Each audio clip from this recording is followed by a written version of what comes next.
just about to start the right turn, which is part of the arrival now. So I thought I quickly demonstrate to you the autopilot feature, doing it manually for speed and heading. So as you can see, it's already doing it itself now. So when we straighten up, what I'll do is I'll give you a tutorial. But what I do want to do is decrease the speed to 220 knots, because going around a bend at 250 is actually a bit much. So we're going to pull it out, and then we're going to decrease the speed to 2, not that much. 220. As you can see, the speed is being brought down.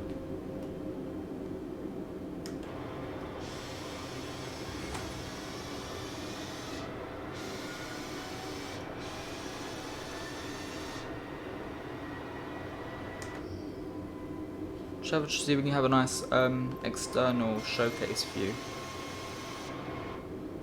There we go. Nice view of New Zealand.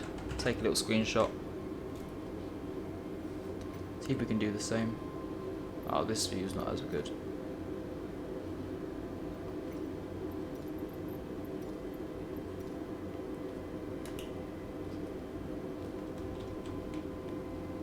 QH1004. So as you can see, it's kind of, because we're going a bit too fast, it's kind of overshot us on the green flight path. So what we're going to do is, we can take manual control now of the heading. We're going to do the same as the speed, pull it out from with the bottom arrow, and then we manually do it. And you can see there's this green line that indicates that we're in manual mode. We're going to set it to heading 205, and then we're going to bring it around for the arrival into Wellington, which I had when we was doing the kind of like turn. It's just behind this mountain, just literally over there. Right, so not long until landing now. We're going to do some more configurations to get ready for the landing into Wellington. We're now going to reduce the speed to 200 knots, and we're going to bring it right. We're going to go kind of like direct to Umaga, so that will be around heading 245. There we go. And then we're also going to bring the altitude down to 2,500. It's going to let me do it. There we go. 2,500 feet. Click it in. Actually, I'm going to show you how to do it. So we're going to click it down arrow, which pulls it outwards. Means it's under our control, which is an optimal descent. So we can also control the vertical speed like so, but it's moving it and toggling it, just sort of pushing it. So we're going to do a 1,800 feet per minute descent.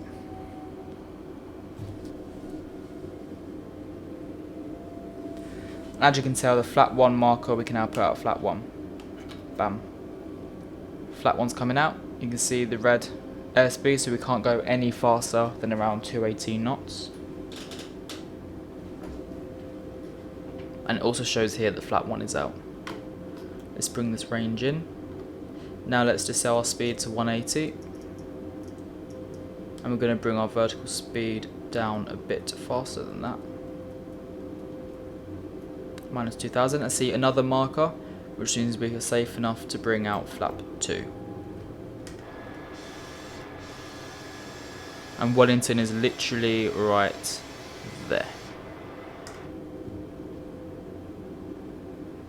So start bringing the heading select around and go 280 is perfect actually. I'm also going to turn on the ILS or the LS, and as you can see we have our markers here. We can also activate approach, which means it's going to take off our heading selector, and the approach, the ILS system, will pick it up by itself.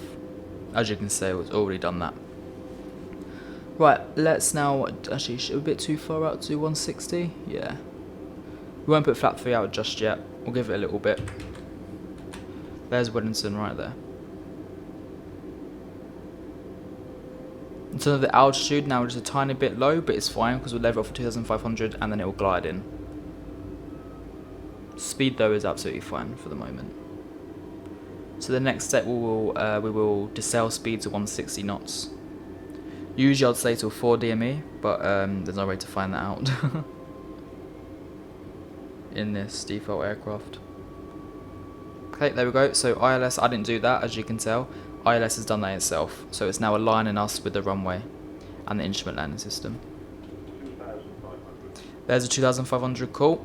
So now we're going to decel to 160, and I want to get fully configured for landing. So we're going to go gear down, flap 3.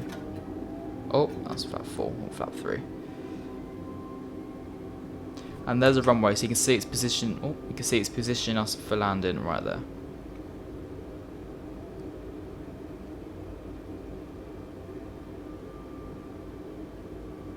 And now the marker, now we're descending on the ILS, as you can tell. So the marker is now the diamond shape on the vertical line has moved down, which means we've got to go down with it.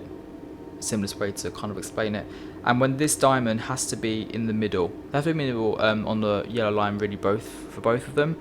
But when they're in the middle, it means you're exactly on the descent path. That's exactly what you want to see. If this diamond was too far to the left, it means you're too far to the right of the runway, and you need to go left to correct that. If this diamond was too far to the right, it means you're too far to the left, and you have to go right to correct that. If this diamond up here is is high, then that means you are too low, and you have to climb to reach that point. If this diamond is too low down here, then you're too high, and that means you've got to descend to reach the marker point. Right, I'm happy to go full landing configuration now, so go full flap and we'll decel to 150, which is our landing speed. When I feel comfortable and happy, I will disconnect the autopilot and I will take control.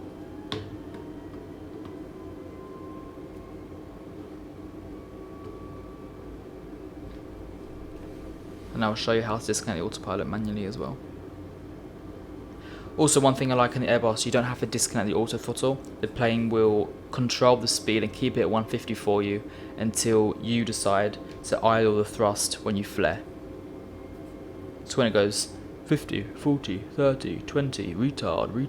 When it says retard, it basically means idle the throttles. Right. 1,000 feet. I'm now happy to disconnect the autopilot. I have control. There we go. So what we're doing here is just following the ILS diamonds to make sure we are on the right path. So as you can see, the diamond is increasing in height, which means we're a bit low. So we must bring up the nose. At the moment, the horizontal diamond is perfect. And now diamond's going low, so we now got to lower the nose.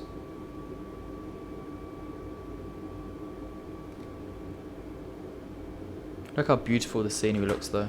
Screenshot. Okay, let's go a bit to the left. Simplest way to put it, follow the diamonds. Look how beautiful New Zealand looks like. This is really stunning. So remember, when it gets to retard, idle the thrust. Wind's kicking in. 160, 50, 40, 30. Retard, idle thrust. Oh my god, get down, thank you. Reverses. Reverses green, decel.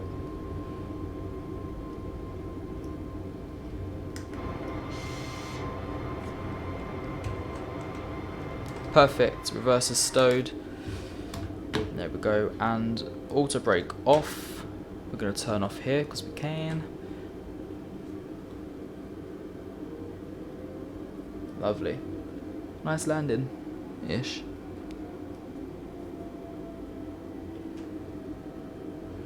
Perfect.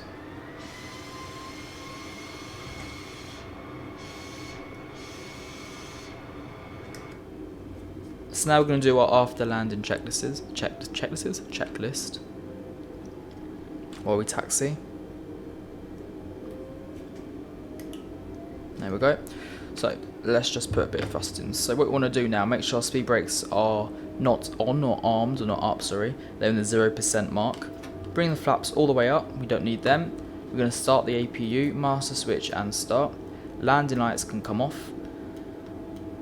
Taxi light on, runway turn off lights off, and strobe lights also off. We're not going to the runway, we're not taking off, so we do not need them. Down here, flight director loft, LS system also off. There we go, you're good. That's it. Look how beautiful that looks. Screenshot. Oh, even that looks even beautiful. Cool. Screenshot. There and there. Perfect. Nah, not that nice. This is default scenery, by the way. This isn't, I don't believe this is hand-built, handcrafted. I'm pretty sure this is default.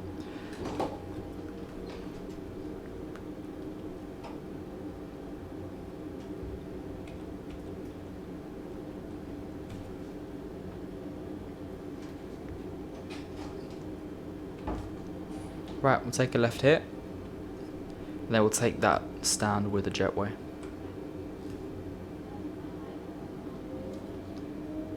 Come on, truck, move it. Thank you.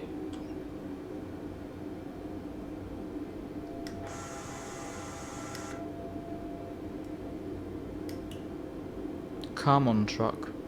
Move it. Okay, well, if you're not going to move, I'm going to have to run you over. Wow. How defiant. Oh, now you move. Is this a race? It's a game to you. Anyway. Left it is. Oh, are you taking us to our stand? No, I'm just being difficult. Right, follow your line, line up with it. Perfect. Is that guy telling us to... Oh yeah, he is. How did he know? Right, as the APU started, it has APU bleed on, taxi light off, so don't blind the marshaller. There we go. You can hear the APU now, powering the aircraft.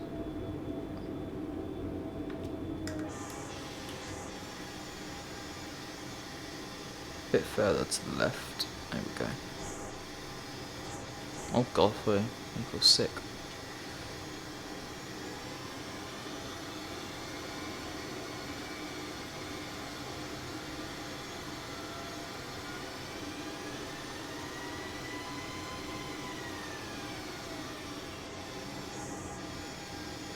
And I'm happy to leave it there. Perfect. So, parking brake set.